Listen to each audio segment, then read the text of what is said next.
रात में सब बच्चों ने दोपहर का खाना जो है वो नहीं खाया और 10 रुपये ले लिए। रात के खाने पे ऐलान किया गया कि जो वो 10 रुपये वापस करेगा रात का खाना सिर्फ उसी को मिलेगा। तो इस बजट की हालत भी कुछ ऐसी ही है कि जब हम जो है वो देखते हैं कि इसमें जो तबका हमारा, जो हमारा मिडिल क्लास, जो हमारे सर्विसमैन्स, जिनके ऊपर जो ऑलरेडी जीडीपी का 52% जो है वो इस्तेमाल कर रहे हैं, जीडीपी को जो है वो मुस्तफ़ीद कर रहे हैं, उन्हीं के ऊपर हमने तकरीबन जो है वो बोझ डाल दिया है। यहाँ पे ऐवान में बहुत सारे मेरे सीनियर्स ने और बहुत सारे दूसरे लोगों ने कहा कि तनख्वाहें बढ़ाई भी गई हैं, मगर शायद उसकी जो रेशो है वो इतनी ज़्यादा नहीं है। आपने जो बजट का तकरीबन जो तनख्वाहदार तबका है उस पर 30 से 35% बढ़ा दिया है, जबकि जो आपने तनख्वाहें बढ़ाई हैं वो उसके मुकाबले में कुछ भी नहीं है। उसके बावजूद जो है जितनी भी हमारे मिडिल क्लास लोग हैं वो ही इसमें, चाहे डायरेक्ट टैक्स हो, चाहे इनडायरेक्ट टैक्स हो, चाहे दूसरी अशिया खुर्दनोश हो, उन सब का जो है वो निशाना या अहदाफ वही बनते हैं। दूसरा हमारा सबसे अहम शोबा है तालीम। कायद-ए-आज़म मोहम्मद अली जिन्ना ने फरमाया था कि education is light, you give education you give light, and without education it's darkness. हमारे पास न सिर्फ तालीम का फुकदान है, दोहरा तालीमी मेयार है, उसके साथ ही साथ हमारा तालीमी निज़ाम जो है वो भी तनज़्ज़ुली का शिकार है, और किताबों पे टैक्स लगा के आप लोगों ने उसको गरीब की पहुंच से मज़ीद दूर कर दिया है। होना तो ये चाहिए था कि हम तालीमी निज़ाम को बेहतर बनाने के लिए, गरीब को मुस्तफ़ीद करने के लिए, उसके बच्चों को पढ़ाने के लिए इस पर कुछ रिलैक्सेशन देते, मगर हमने कागज़ के साथ साथ किताबों जैसी नादिर चीज़ के ऊपर भी जो है वो टैक्स लगाकर उसे गरीब की पहुँच से तालीम को दूर कर दिया है। इसके साथ ही साथ हमारा जो तालीम का दोहरा निज़ाम है उसके चक्की में हमारे मिडिल क्लास और लोअर मिडिल क्लास ही पिस रहे हैं। ख़वातीन हमारी आबादी का तकरीबन निस्फ से ज़्यादा हैं, और ख़वातीन जो हैं वो तेज़ी से तालीमी मैदान में तरक्कियां कर रही हैं,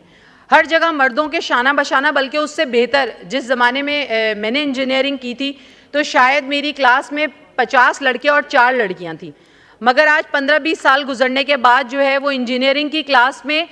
30 से 40 लड़कियां और 5 से 8 लड़के जो है वो होते हैं। यही हाल मेडिकल का है, यही आईटी की फील्ड है। तो ख़वातीन जो है वो तेज़ी से तालीम हासिल कर रही हैं।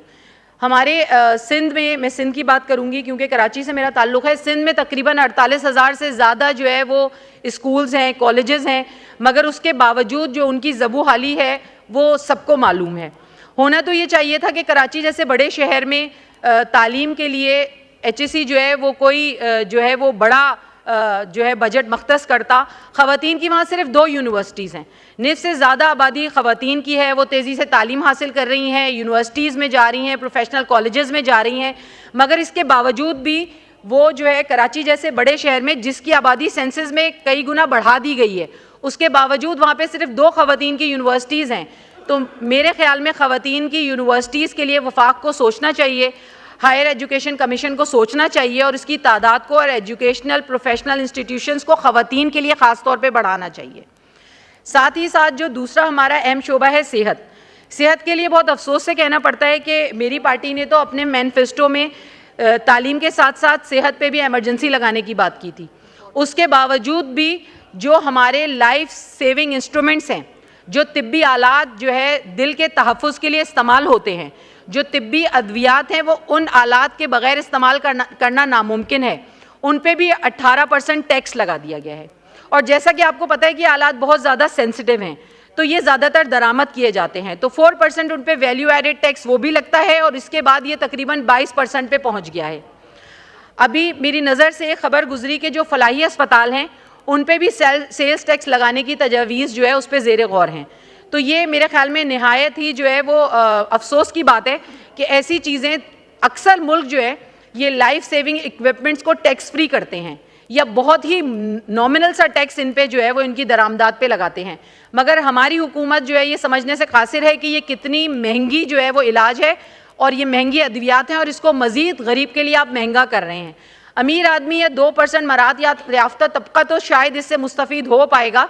मगर जो गवर्नमेंट हॉस्पिटल्स में जाने वाले, इलाज कराने वाले गरीब लोग हैं, जिनके लिए ये इलाज वैसे ही बहुत ज़्यादा उनका है, उनके लिए ये इलाज जो है वो मज़ीद महंगा हो जाएगा। तो बराए मेहरबानी मुझे लगता है कि टैक्स की तजावीज़ में इस पर भी गौर किया जाए। साथ ही साथ जो है वो डिजिटलाइजेशन की बात हो रही है, FBR भी बात कर रहा है कि टैक्स नेट जो है, टैक्स जो है उसको डिजिटलाइजेशन पे जा रहे हैं, बहुत अच्छी बात है। मगर मुझे लगता है कि जो लोग ऑलरेडी टैक्स जोन में मौजूद हैं, टैक्स नेट में मौजूद हैं, उनके बजाय जो लोग टैक्स नेट में मौजूद नहीं हैं उनके ऊपर जो है वो तवज्जो दी जाए, ऐसी जो है रिफॉर्म्स लाई जाएं कि उनको टैक्स नेट में शामिल किया जाए। हमारे टैक्स नेट में सिर्फ 5.3 मिलियन लोग जो हैं वो शामिल हैं, तो आप उन्हीं के ऊपर बोझ डालते रहेंगे, उन्हीं को एक्यूरेसी को आप जो है वो बेहतर करते रहेंगे डिजिटलाइजेशन के थ्रू। मगर आपको ऐसी कोई रिफॉर्म्स लानी चाहिए, ऐसी कोई तजावीज़ लानी चाहिए कि जिसके तहत जो लोग टैक्स नेट में नहीं हैं उनको टैक्स नेट में डाला जाए। जिस तरीके से आपने जो है वो सर्विस के हमारे लोग हैं जो सर्विसमैन हैं उन पर टैक्स लगाया है, इसी तरीके से चाहे हमारी ज़राअत है, चाहे हमारी इंडस्ट्री है, चाहे हमारी प्रॉपर्टी है, जो कि GDP का जितना देते हैं उनके ऊपर उतना टैक्स लागू नहीं होता। तो बराए मेहरबानी उनको भी ऐसी टैक्स रिफॉर्म्स की जाएं जिसके अंदर जो है वो उनको इसमें शामिल किया जाए। एक और बात ये कि यहाँ पे बजट पेश किया गया, वज़ीर ख़जाना साहब ने तकरीर भी की और उस पर बहस भी हुई, मगर हमारा इकनॉमिक प्लान क्या है, मज़ीद हमारे अहदाफ क्या हैं, जो हम इससे शॉर्ट टर्म गोल क्या हैं और लॉन्ग टर्म गोल्स हमारी हुकूमत ने क्या बनाए हैं, और किस तरीके से हम IMF से अनकरीब छुटकारा पा सकेंगे, ऐसे कौन से इक़दामात किए गए हैं। कमेटियाँ तो मौजूद नहीं हैं, उसके बाद ये इकनॉमिक प्लान यहाँ डिस्कस भी नहीं किया गया है। तो मेरे ख्याल में इसको यहाँ डिस्कस करने की बहुत ज़्यादा ज़रूरत है, ताकि हमें ये पता चल सके कि ऐसे कौन से अहदाफ हैं जो हम हासिल करना चाहती है हुकूमत, और IMF के चुंगल से हम किस तरह जो है वो बाहर आएंगे और किस तरीके से हमारे जो मुल्क का कशकोल है वो टूटेगा और हमारी खुद मुख्तारी जो है वो बहाल होगी।